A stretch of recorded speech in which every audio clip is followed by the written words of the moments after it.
ఇప్పుడు ఈ డ్రగ్స్కు సంబంధించినంత వరకు వచ్చి పడింది అక్కడికి వైజాగ్లో ఒక భారీ సినిమా తరహాలో సినిమా ఫక్కీలో అది బయటకు వచ్చింది, పట్టుబడింది. CBI central intelligence central government చెందిన సిబిఐ దాన్ని పట్టుకుంది. ఓ పక్క అది జరుగుతుంటే అసలు వీళ్ళు పెట్టి వాళ్ళు చేస్తున్న ఆరోపణలు పైత్యం ఎక్కడికి పోతుందంటే, సరే సోషల్ మీడియాలో ఎవడో కింద లేయర్లలో ఉండేవాళ్ళు ఏదో చేస్తే ఉంటే పార్టీ అధ్యక్షుడు, ఆ పార్టీ వాళ్ళు పెట్టిన జాతీయ ప్రధాన కార్యదర్శి అతని కొడుకు లోకేష్, వాళ్ళు కూడా ట్వీట్లు పెట్టడం. అసలు చంద్రబాబు నాయుడు ఆయన ముఖ్యమంత్రిగా పనిచేశాడు రాష్ట్రానికి, ఇంతకుముందు చేశాడు, ఈ రాష్ట్రానికి మళ్ళీ కావాలని పగటికెళ్ళాలి అంటున్నాడు. అతని కొడుకు ఫ్యూచర్లో ఎప్పుడన్నా అయిపోతానేమో అని అతను పగటికెళ్ళాలి అంటున్నాడు.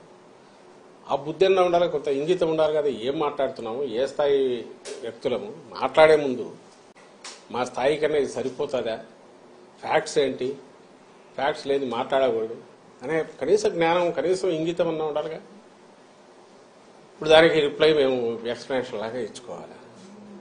ఇప్పుడు అలా జరిగిండేది ఒక అసలు నిజంగా అది దేశంలోకి వచ్చింటే భయంకరంగా ఉండేది.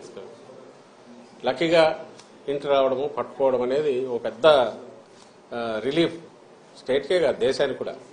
అంత భారీ ఎత్తున వచ్చిందంటే అది ఎక్కడికి టార్గెట్ పెట్టుకున్నారో ఎవరు పెట్టుకున్నారో అని అనుకుంటే ఇప్పుడు వీళ్ళే అరిచే అరుపులు చూస్తుంటే వీళ్ళే ఉన్నారేమో అనిపిస్తుంది. అట్లాగా కంపెనీల్లో ఎవరున్నారని తెలిస్తే అంతా ఈ కుటుంబాల దగ్గరగా ఉండేవాళ్ళు, బంధువులు.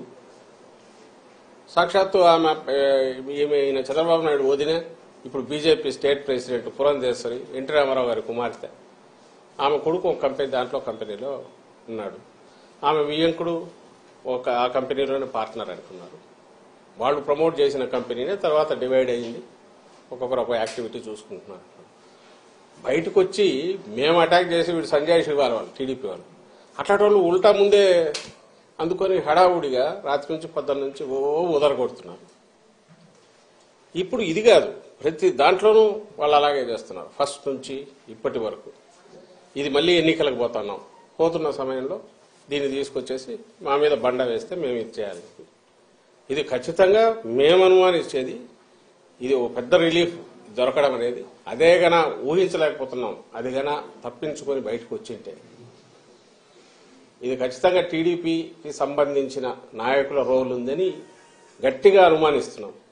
మామూలుగా అయితే రిలీఫ్ ఫీల్ అయ్యేవాళ్ళం. అయితే వాళ్ళ ఉలికిపాటు చూస్తుంటే, వాళ్ళు దాన్ని తెచ్చి మా మీద వేయాలని చూస్తుంటే, ప్రభుత్వం మీద వేయాలని చూస్తుంటే, వైఎస్ఆర్ కాంగ్రెస్ పార్టీ మీద నింద వేయాలని చూస్తుంటే ఇప్పుడు అనిపిస్తుంది వీళ్ళు తప్పించుకోవడానికే మా మీద నింద వేస్తున్నారని.